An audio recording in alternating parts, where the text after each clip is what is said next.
Hello, everyone. Happy holidays and all of that. If I don't wish you a happy holiday. Do you hear me? Yep. Okay. I thought we were still all asleep. I know I am. You had a long weekend with. I have a long day today, but I'm sure you do too. I'm Nancy McCarthy, and this is Robin Risley. We're city councilors for Cannon Beach. So welcome. If you haven't been with us before, that's who we are. And today we are listening to what you want to talk about. So many times we have an agenda in the city council that we have to go through, but today it's your turn. So let's go through. I'm going to talk to each one of you, ask you what you'd like to talk about, and then we'll go back and start discussing the issues or answering the questions if we can. We have Jason with us today. Jason is our chief of police, our wonderful chief of police. And Bruce should be here pretty soon, our city manager. And we have a little bit of traffic going through here in the building today. So it's going to be a little crazy, I think. And here comes Bruce. And here goes somebody else. So, okay. Jenny, let's start with you. What would you like to talk about today?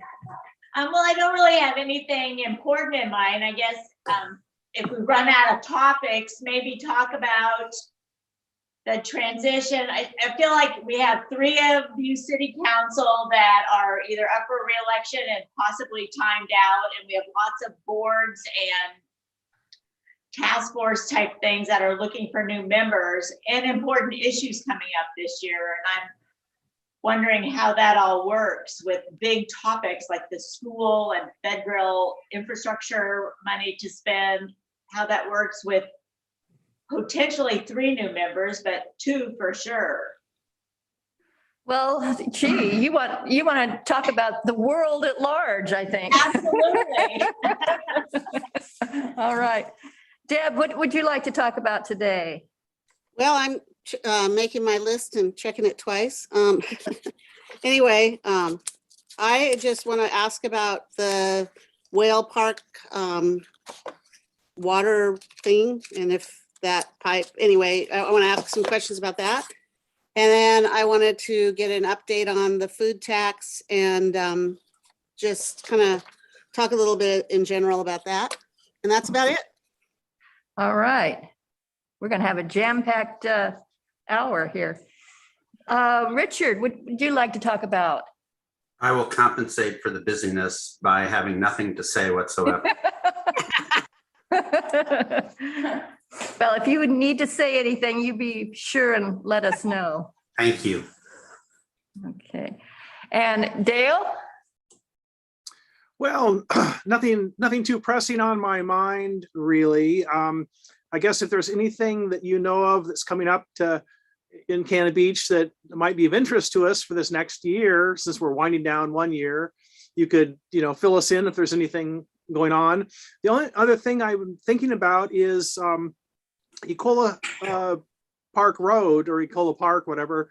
I realize that road up there somewhere, I guess I don't know if it's how much of it is city road, how much of it is county road, and where it's state road.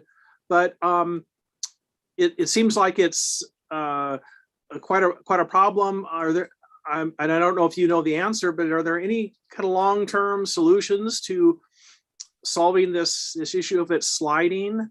And I go up there about twice a week because I have a friend that lives up there and lives up really far up the road. And I also go up to the repeater site from time to time for maintenance. And that is a insanely narrow road. It's just incredibly narrow. There's a lot of hikers and stuff on it.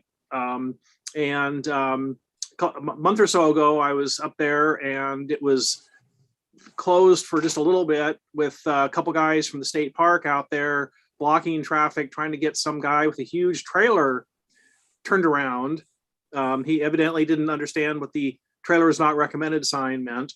And I'm just wondering if the city has ever thought of anything about, the issue of this narrow, windy road that gets closed a lot and seems like it's a potential, for for accidents and things. That's the only thing on my mind, but that's not pressing. Okay. Eric, what would you like to talk about today? I'm just here to listen today. I don't have anything on my mind. Okay, welcome back home, by the way, from Uganda. Yeah, thanks. I had a great time. It sounds like it. It sounds like it. I've been enjoying your photos. Oh, there's a lot more to come. I think I took probably pretty close to 100,000 photos. So Oh my gosh. I've been through 2 days worth of the 14 days of Oh, wow. editing. So I've got a lot to do. Oh, wow. All right. And Jan, welcome. What would you like to talk about today?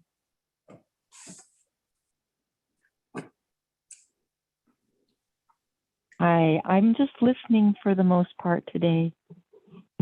Okay.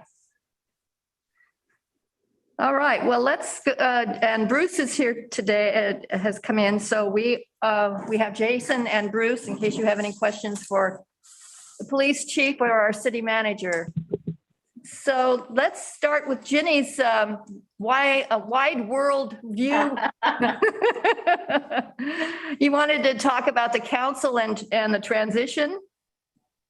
Yeah, just, it seems like we have some big issues and it's kind of crazy in my mind that, you know, potentially half or more council could be changing. Well, we have 5 city councilors. Well, we have 4 city councilors and a mayor, I guess you could Right. say. And Robin is up for reelection if she chooses to run again, and at least her seat is up for election. Right. And Mike will be terming out, so he will be no longer on the council. And Sam, our mayor, is also terming out, so he will no longer be on the council. So we have out of the 5 of us, 3 will be up for election.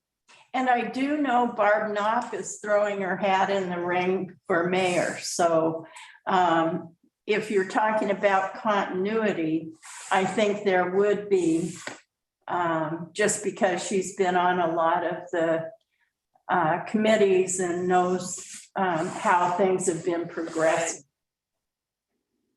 And do you want to make any announcement? Oh, yeah. I thought you had already. No, I haven't. Yeah, I plan on running again, so look forward to that. And that's about as much as we know, I think, at the moment. I don't know of anybody else who's really made a firm commitment to running. I've heard a lot of people say they might, Yeah. but I guess we won't know that until, what is it, June?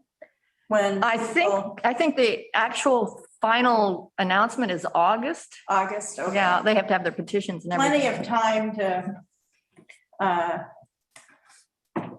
think about it and decide. Yeah. So that's where we stand. And so anybody who's interested in running or who knows of somebody who's interested or who wants somebody to run for council, be sure and, stay tuned and be active and let us know what you'd like to do. It's not up to us to decide, it's up to the voters to decide. So in order to run, you need to get a petition signed by 50 Cannon Beach voters. And sometimes that's easy and sometimes that's not all. And when it easy. comes to different committees, I think we've filled 2 spots on planning, but I think there will be 3 more during the year. Well, we have, first, do you know the number? We just appointed 2, didn't we? To the planning commission? Or was it just 1? It was 2. There were so many positions, but I thought it was 1 and then there's another one comes up in January. I think Rusty's pulling it up. Yeah. Perfect. Thanks, Rusty. I know we have out of 7 commission members, we have 5 that are up for 5 vacancies by next August. So there's 1 on TAC, there's 1 on DRB, there's 2 on budget, and 1 on parks. Okay, so we have 2 on TAP, which is the Tourism and Arts Commission. 1. we have one on Tourism and Arts Commission, one on the Design Review Board, 2 on budget. 2 on the Budget Committee, and 1 on the Parks and Community Services Committee. And we would really like to see some people applying for those committee jobs because we like to get people to participate. People have complained that there's not a lot of citizen participation, but we do have opportunities for everyone to participate. So spread the word. If you're not interested in being on the committee, spread the word to your friends and let them know that we would like to have them apply. So, Ginny, which one are you going to apply for? Well, you might see my name come up before one of your meetings soon, but not for those mentioned. Okay, all right. Well, that's good. That's good. Anybody else interested in applying for a committee? Well, let your friends know that there are openings. And anything else you'd like to talk about, Ginny? No, that was kind of it. I mean, it seems crazy that so many really important positions are coming up around the same time instead of spread out over the years, but I guess that's how it works. Yeah. Well, and planning is spread out. There were 2 coming up here shortly, and then over the rest of the year, the other 3 will term out. Yeah. So Yeah, 5 out of the 7, and we have a lot of important, Dale was asking, what's coming up next year. We have a lot of important issues coming up next year. We have our transportation plan that will be discussed. We started it, this year or last year, and some decisions on local transportation options, including parking and possibly some couplet situations downtown. I mean, all kinds of things are coming up on that plan Right. this next year. Code Audit. We have the Code Audit. If you are unhappy with the way Cannon Beach is developing, this is the time to start talking about it. We are already starting on what we call the Code Audit. It's our planning code, our municipal codes. We're taking a look at those and seeing what gaps we have, what problems we might have in the future, because people are trying to develop on very, we thought, undevelopable land, and finding some gaps in our comprehensive plan, and we need to fill those gaps. So we're taking a real close look at that.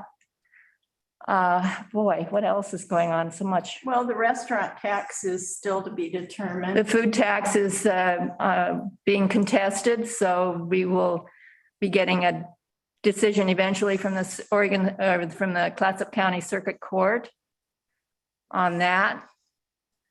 Vision. We are starting to formulate a vision plan for the city. We will be talking about that in the next several weeks. I mean, there's just all kinds of things going on. So we will have a very busy year, and that means we need to have people on our committees that are interested in that and want to help plan for the future for Cannon Beach. So Ecola Park Road. Bruce, would you like to talk about that? Sure. There are, as Dale mentioned, there's 3 sections as far as ownership. And I think the top part is the state, and the transition, I think, from city to county to state. I'm not sure exactly on that order. So it's a bit interesting when there's a problem as far as whose responsibility it is. It is a very narrow road. Everybody acknowledges that. If you look, it was cut into some very steep land. And so we do see slides, and sometimes the slides actually start higher than right there alongside the road. And so is there a long-term potential fix for this? Yes, the state is considering, I don't know how seriously at this point, but an entrance in from, I think it's 101, to be able to come across and it's relatively flat, but it's going to cost a lot to develop that road. And it would make a lot more sense for a major attraction like that to have a safer road, built to more current design standards. So I don't know what the time frame will be for that. The city will always be involved with maintaining the parts that our residents access as they go up to 7th and some of the streets that are a little bit further up. So that's all I know about Ecola Park Road. Well, that's very exciting because they did talk about 4 years ago or Yeah. 5 about doing that. And it is a nice gradual Yeah. road down. Yeah, and it makes a lot of sense because it can be built correctly, and then also the access to the park can be predictable. Yeah. It really all comes down to money, and I know that there's a group in the north end that's pushing and trying to have contact with Betsy Johnson to push it forward, just because a lot of it comes down to money that's earmarked for other things. Do you have any idea what the timeline might be on that road? No, as Jason was saying, it's not funded. It's an idea, and something else would have to be delayed in order to let it happen. Yeah, right now, I think it's a state, it's what, state and county, the Ecola Road, pretty much owned by the state and the county, is that right? Jason, I think it's the state. But city is the lower portion, Yes. and then it transitions to county for a period, and then it becomes state. Yeah. Majority of it's the state. Yeah.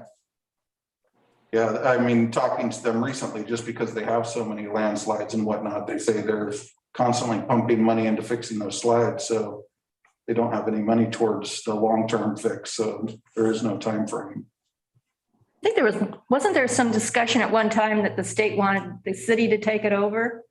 But the city wanted the state to fix it first before we took it over?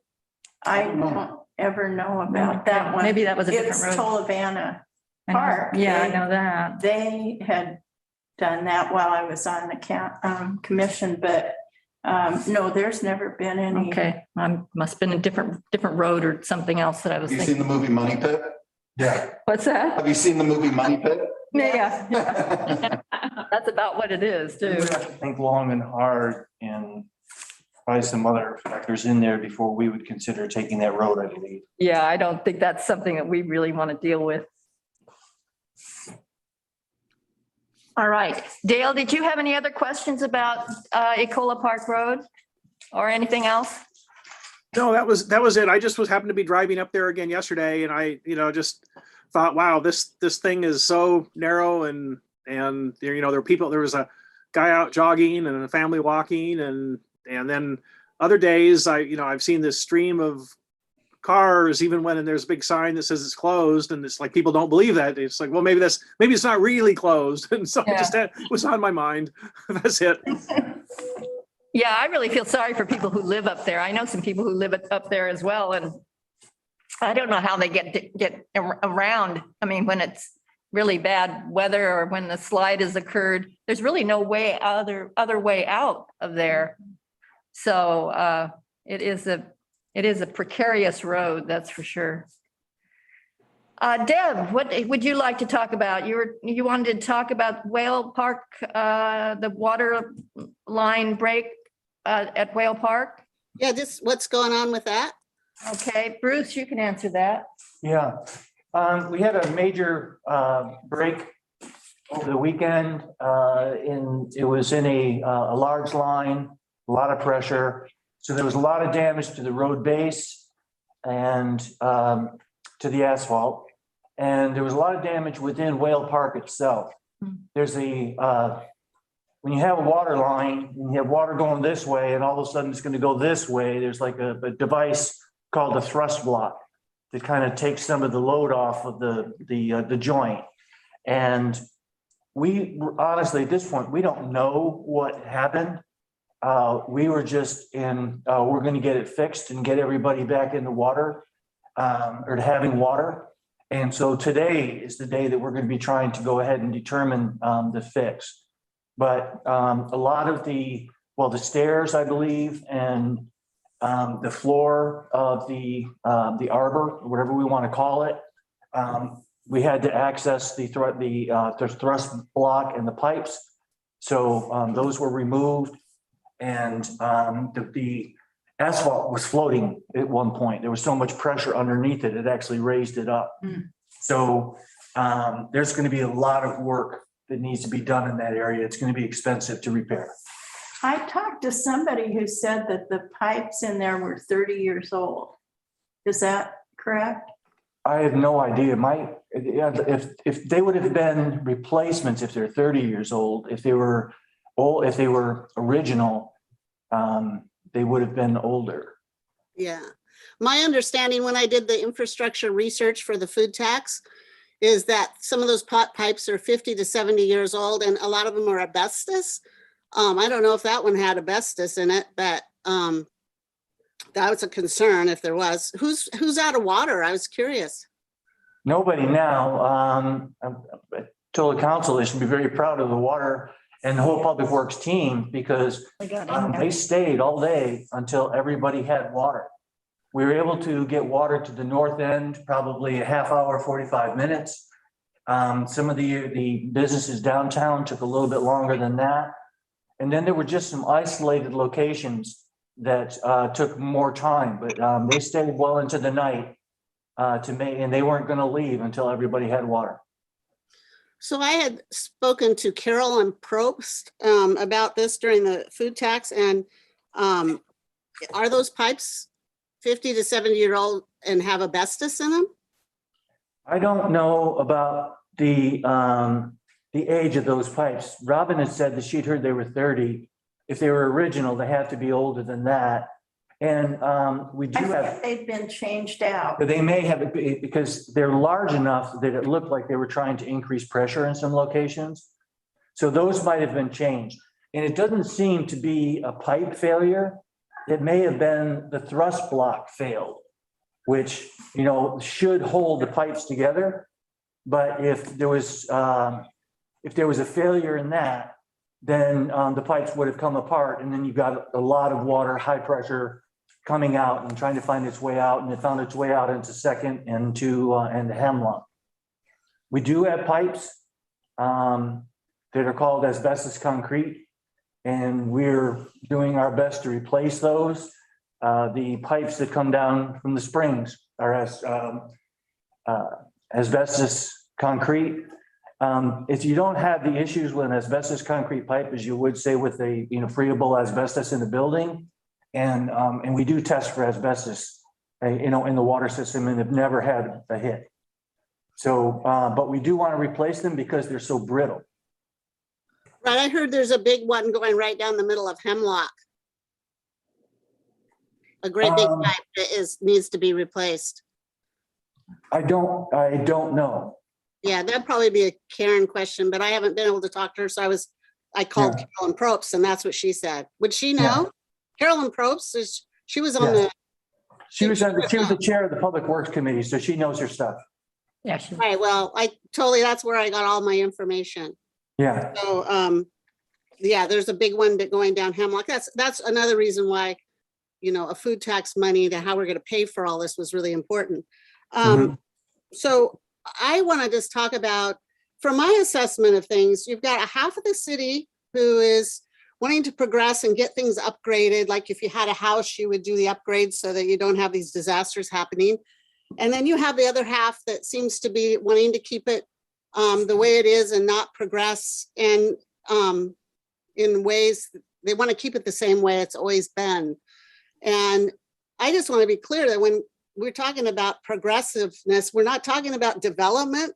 We're talking about improving the infrastructure, improving the city hall so it's safe, improving the police department, improving the safety of the fire department. And over the holidays, my neighbor, she had an aneurysm, and the ambulance was over 30 minutes to get there while her head was bleeding inside. And you know, the recovery from that when you have that kind of pressure in your brain is very, very scary. And it really shook us over the holidays very badly. And it made me realize why we were fighting for the food tax.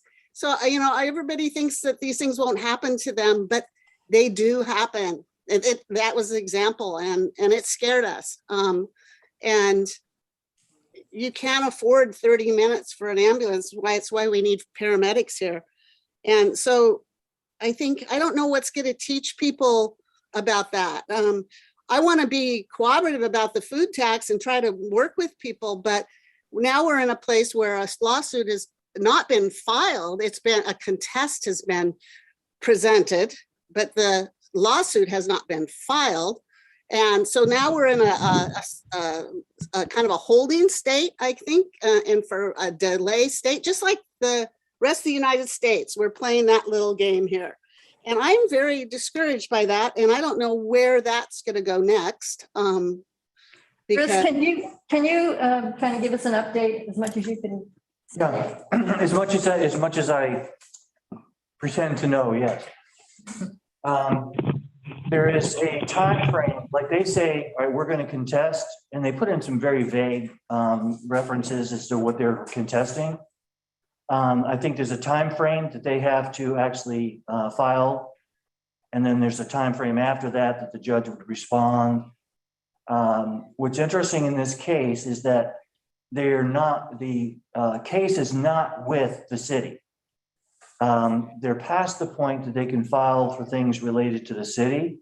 So they can only contest things that were happening with the county supervisor of elections. And so it's really a county suit to respond to. The city has a choice as to whether or not to, I forgot what the word is, join or something, but you know, there will be further discussions about that, but I would think that it would be in the, it could be in the city's benefit to participate with the county. So there is, it's not ongoing forever. There are timeframes associated with it, and only the first step has been accomplished as far as getting the process started. so what's the next timeline like? We're going to learn more about that today. Okay. So I can't give you a specific. So the poor election gal, Tracy, I believe her name is, you know, this Yes. kind of ruined her holiday. I mean, she's just trying to do her job, and then they have people Yeah. trying to, Oh, she frozen out there. to illegitimize the election when this is a democracy. And I find it very unattractive. So anyway, I hope it doesn't get delayed too long, and that there will be a limit on it so that we can all get on with our lives. I mean, as we know, this thing has turned into something that wasn't really good for our city. It really wasn't. And I don't think anybody really won. I think we're just now divided. And I think it's really sad the way it's come down. And I don't know. I mean, that's just the way I feel about it. It's unnecessary. And I wish that the council could just step in and pass it, because, you know, it's now to the point where it's just going on and on and on. And it legitimately won. The voters here voted for it to win. So anyway, that's how I feel about it. I think the council should step in and just vote it like the people voted. Is that possible? Bruce, what do you think? I think, yes, I think it's possible. I don't think it's necessarily a consideration on the horizon. There was a referral. The referral passed. There is a challenge. We'll see what happens with that. But for example, if the county prevails, then there is, the food tax moves forward. If it doesn't, then the council will have some decisions to make. Do you know what the 25 votes are that they're contesting? No. No idea what that is. Do you have any idea what that is? Yeah, I don't know what they're talking about there. Somehow the elections board chose not to count them. I don't know beyond that why. I didn't even know there were 25 votes in the running. I mean, that the first I heard of it was when the lawsuit was filed, so. And we understand that there was two ballots found in the seaside. Yeah, Right. And so there were those, but the 25, it could be anything from a lack of a signature. There was no bubbles filled out on it. There's all kinds of reasons that they would not accept a ballot. And if you recall, right after the referral, there was a time frame that people could come in, and it's called cure. So like if my signature wasn't legible, I could come in and do a signature and they would say, okay, well, yes, now we know that that's you, we'll count that ballot. But it's possible that the 25, I mean, that's just speculation because we don't know where there was 25 ballots found. But that they got it down to 25 ballots that were not counted for reasons that the ballots weren't valid in terms of, being legal ballots with all the things that have to happen on them. That's possibly where the 25 is coming from. So I don't know how we'll heal the division here. I look at Cannon Beach and how beautiful it is. And I think that the people should manifest that kind of beauty inside of themselves to not have such ambivalence. I mean, there seems to be a group that is long-term here who thinks, it almost seems like they think they rule Cannon Beach and that they'll fight no matter what. And I don't understand that when we're just trying to progress and make things more safe and make the pipes right. Because, if everybody studies a little bit about the pipes, it's going to scare the hell out of them because it scared me. My neighbor scared me. And I'm just trying to come to a place where can people get beyond their egos and their greed or their whatever there is that they're fighting this and think of something bigger, what's best for this city. And what's best for our policemen and what's best for our fire department and what's best for our city employees. I'm fighting for all of them and our city council, who are all volunteers, who give their time, so much time. I just, can't we find a way to work this out? I don't understand. I think it's something that we've actually, during our retreat, we did talk about improving communications between the city and residents and second homeowners and so forth. So we have started discussions about that. So I'm going to get on to another subject. Jason, do you have anything you'd like to talk to us about? You sent out a notice about safety and fireworks and so forth over the holidays. Do you want to talk about that? No, just something that we talk about every year, and it obviously resonates throughout the year, but this is a good time to remind people because a lot of times they have valuables in their vehicle when they're out Christmas shopping, that type of thing, and they either don't put them in their trunk or cover them up. And there's still a lot of people that leave their wallets and their purses in their vehicles. They're visible. That's just a great crime of opportunity for a lot of these people that are out and about or homeless and looking for a quick few dollars. And so making sure that you're securing your vehicles and or hiding things of value, but also as part of that, getting the word out to celebrate responsibly and don't drink and drive. We've had several DUIs over the last month that were just silly decisions because they had either a sober driver in the car with them or other options. And there's always other options. Part of that with the fireworks with New Year's Eve coming up, it's on Friday and Saturday. So we'll have extra officers working and hoping to get volunteers to come in and help be spotters some of those nights for us so we can hopefully make sure there are no fireworks that are going off or address it immediately.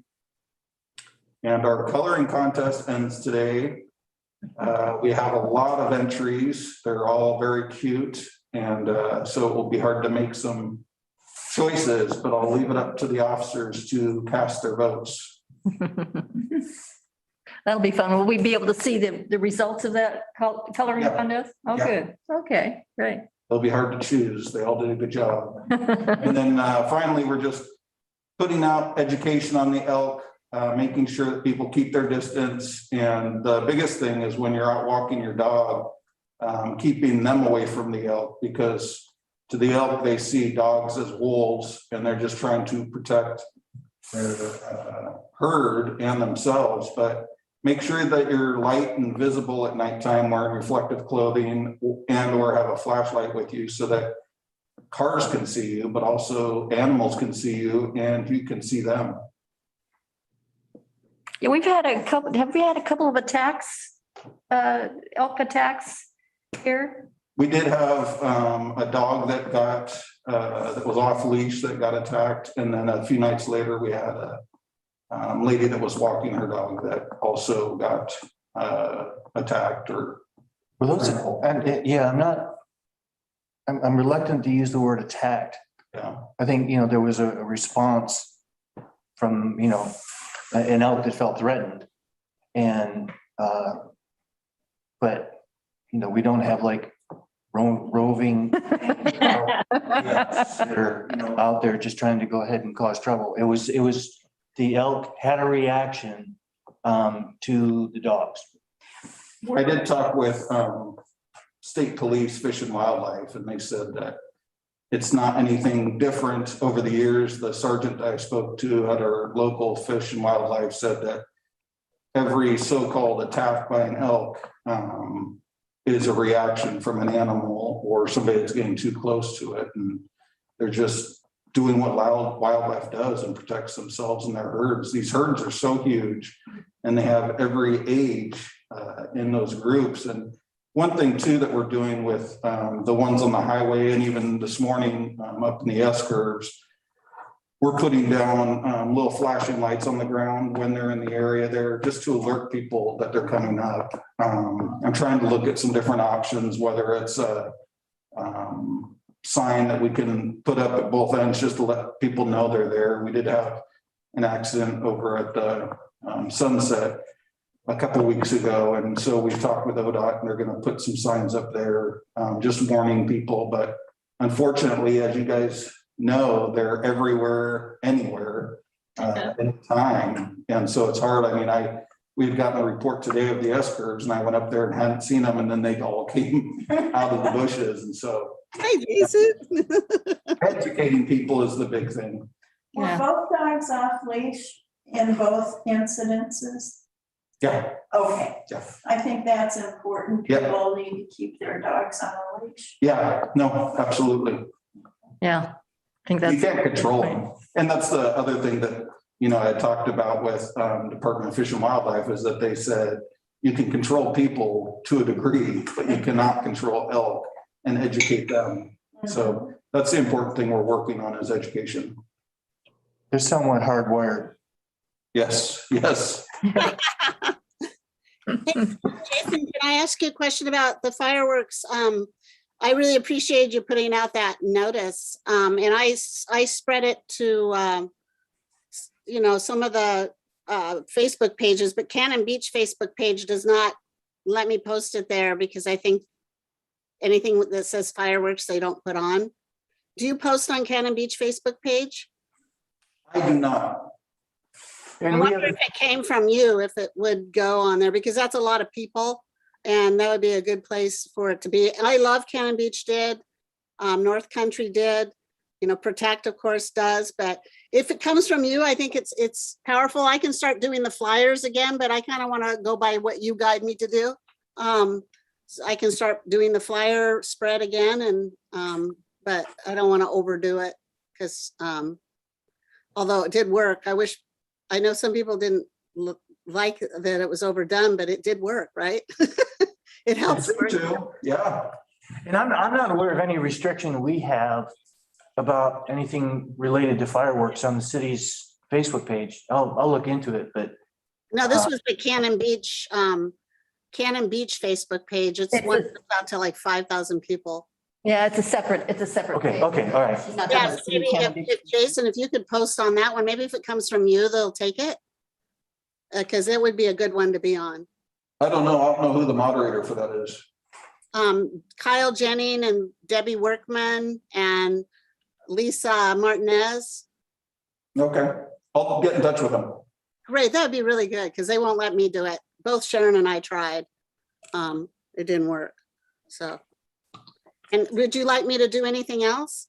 We're getting people together for that night, so definitely. I think just getting the word out that we're gonna have extra officers on and we're gonna continue to enforce it is important. Okay, we'll do it. We're there. We're gonna be there. Thank you. And we do have those signs that you made that we can all put out again. Right, good point. We should do that. Hopefully no one threw theirs away. No, I hope not. Otherwise, it was the Sinclairs that had them made, so they had a great source for those. So we might want to up the ante on those because they're really nice signs, you know? Mhm. All right, anybody have any other questions or concerns that they would like to talk about? We have a few minutes left, so we have taken care of most of the subjects, I think, that came up. Anybody else have any questions? Issues? Holiday chores? Robin, is there anything you'd like to talk about? I think you've covered it. I was hoping about the fireworks that we talked about that. And the water main, I think that's also real important. And like Bruce said, I think the public works staff were incredible. I was out there on Saturday and noticed, you know, the difference of the water way up high, and that was on Facebook too. And then how quickly it was taken care of. And as I was leaving work on Sunday, I noticed the crews were still out there working, and their dedication's very impressive. Absolutely. Thanks, Robin. Yeah, thank you to them. Bruce, is there anything you'd like to talk about? Well, usually I'm only responding. I didn't think.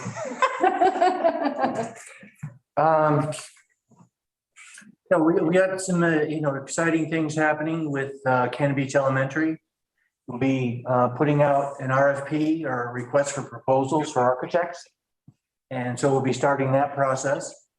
And council will be talking about the financing of the project.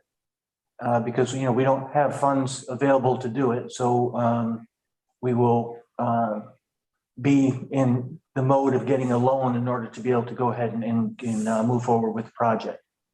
So that's something that's moving. It's going to take some time, but some good stuff happening there. And part of the RFP is that there is a long dedicated period for the design firm to get up to speed in terms of what the community wants, in terms of the history of the site, the cultural aspects of what we would like to see happening there. So they're going to be helping to define even further than what we are now. So that's a critical part of the process, and we've allowed a considerable amount of time for that. It's going to be a very complicated process, but it's going to be great when it's finally done. Didn't you have the funding from the TLT? Wasn't there funding for the school? There is, but it comes in probably about $400,000 a year. And so the project, and everything that we've done on the project is coming in higher than what was anticipated a year ago. That's going, for everybody. So we would have to wait 10 years and before we would be able to go ahead and have anything. So what we're doing is using the funding. The county passed a 1% TLT, and they have the same restrictions as what we do. So they can use 30% for operations. or for their general fund costs. And then 70% has to be on promotions or structures. What do they call them? Tourism-related facilities. So they're using the 30% for operations for the jail that they're doing the renovations on. And then 70%, we were glad to see that they returned it to each one of the cities where it was generated. And so we get about $440,000. And so we plan on using that to pay the debt service on the loan. So we have a dedicated funding source. We'll get the money from the county. We go ahead and we plug it in and to pay for the loan. But we don't have $5 million sitting anywhere yet. Well, that's kind of what I was looking at. If you look at where money is going to come for infrastructure, city hall, blah, blah, blah, blah. There's got to be an income source. And would any of the food tax be used for that? Or just the city hall and police department? I don't think that's been decided yet. Yeah, I don't think that's decided, but the funding, it appears that we will have more than enough funding to pay for the debt service, just from the funds that come from the county. And so what we were looking for from the prepared food tax would be to pay for the city hall police station project and infrastructure to offset the debt service for future projects, for infrastructure projects. And that in doing that, we won't have to raise rates as much as we would have water and wastewater rates to get those projects done. We'll have another funding source for debt service. Yeah, boy, everybody really wants everything laid out, how the money's going to be spent. I hear that over and over and over again. So anyway, also, how did the retreat go, you guys? Because I didn't get a chance to listen to all of it. Oh, did it go good? It was a retreat. We didn't retreat very far. We retreated into the city council chambers. And our big reward was lunch. So it was a long day. It was 2 long days, but we got a lot, I think, discussed and some ideas presented. So yeah, I think it was valuable. It was definitely a nice way of being able to talk about our issues without having to be under a particular timeline in terms of an agenda to follow and everything. So yeah, I think it's always good to do that. We do that once a year. And we keep talking about doing it more often, but we haven't done that yet. But yeah, it was 2 long days of discussion about various things. And we've talked about all the projects that we're doing, and we talked about a vision process so that we have a vision plan laid out, and just any of our issues that we had. We talked about the transportation plan, we talked about the code audit, and maybe that we have picked certain things to kind of speed up the process on with the code audit. One being the development up near on the north end, the PUD there. Oh, yeah. And then lot combinations, and that won't be able to continue. yeah, we are in the discussion stage right now. In fact, it was our last work session where we're taking some of that code audit that is being discussed, which will last, that discussion will probably go on for a good part of a year. But we took 3 items that we really wanted to focus on. We're going to we've talked about preventing any lot combinations so that you don't get anything bigger than a regular size city lot. You cannot combine lots to make a larger lot, which would then mean a larger home.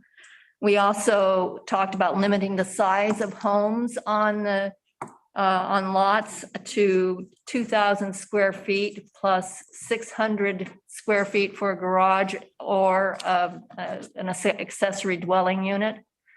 I think the comprehensive plan was talking about a 3,500 square foot house.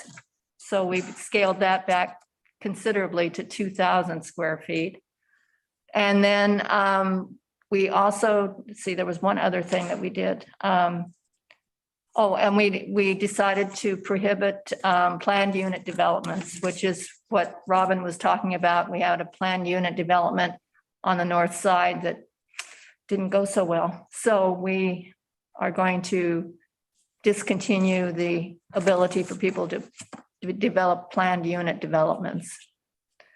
So those are the three things in the comprehensive plan that we're looking at right now. And probably we will have some discussion and public hearing within the next couple of months on those. Robin, next to your house across from the way, there's these three houses somebody built right, ponied up right to them. I would be so upset if that had happened on my property. Do you know which ones I'm talking about, where they built a house right in front of the other? I mean, they're just crutched in there together. It's awful. Well, it is a larger house, and I think if the rules that we discussed were in place, the home wouldn't be as large and imposing on the other neighbors. And that's one thing Bruce mentioned the other day is it'll be nice to get this rule in effect so that other applicants will have to adhere to those rules. Yeah, because we were also down where Dwayne Johnson lives, and there's a house that went right in front of another house and just totally blocked their whole view. Pretty large house, and oh man, it'd be so hot. That'd be so disappointing if you'd built your house and thought you had a view, and another house was there, and then another big one comes and just blocks the whole thing. It's so sad. That'd be sad.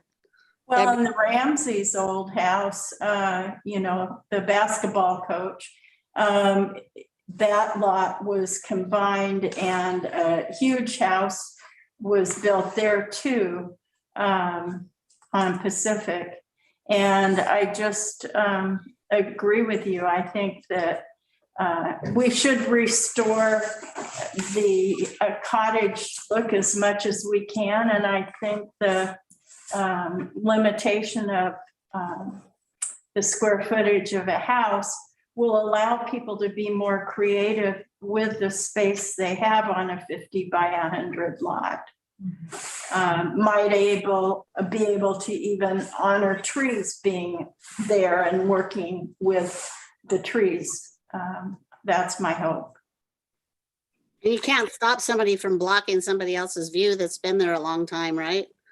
No, right now, 28 feet is what you're allowed for a house, and The height for a house. the height of a house. So And then a 5 foot setback. behind, in Arch Cape, they do that, where they limit the height of the oceanfront houses, and then the house behind has an opportunity for a view.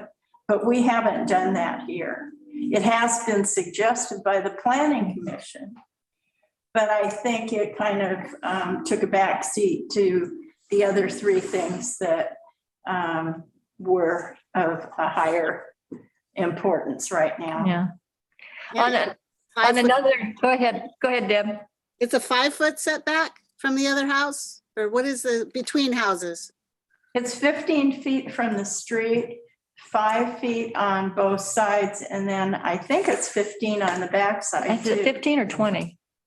15, I think it's maybe. 15. But, it's interesting, you measure houses and the property line, and I know of two that have recently been built that are actually closer to the property line than should have been allowed. But, it's a challenge. I mean, you don't want to build a house and hear your neighbor's toilet flush, right next door. I mean, you might as well live in an apartment or something.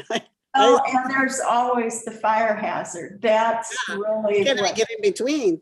dictates the distancing, I think, more than anything. Good point.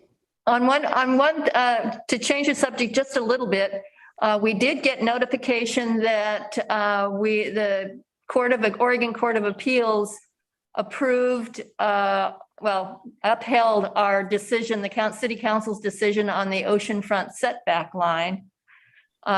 This was involving a house on the S curves owned by the Roberts.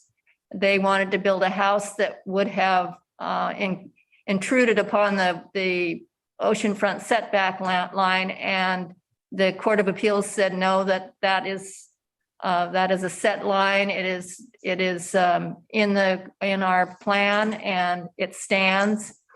And so now the Roberts will have to build a smaller house that's Or go within to the line. Supreme Court. Unless it could go to the Oregon Supreme Court, but at the moment, the Court of Appeals has upheld it. Yes. Wow. Good So- news. That's good news. Yeah, so we have some good news to end on today, don't we? At least we know we're following the law. That's always a good thing about being in the city. You should follow the law. Anybody else want to talk about anything within the next couple of minutes? We have a couple of minutes to go yet. All right, Ginny is shaking her head. Nope. Happy holidays to everyone. Happy holidays to you. All right, well, if nobody has anything else, I'm going to sign off a little bit early. And everybody enjoy your holiday, please, and be safe. Don't tickle any elk's chins or anything, and be safe and be merry. So happy holidays. Yes. Thank See you next month. Happy holidays, folks. Bye-bye. Bye-bye.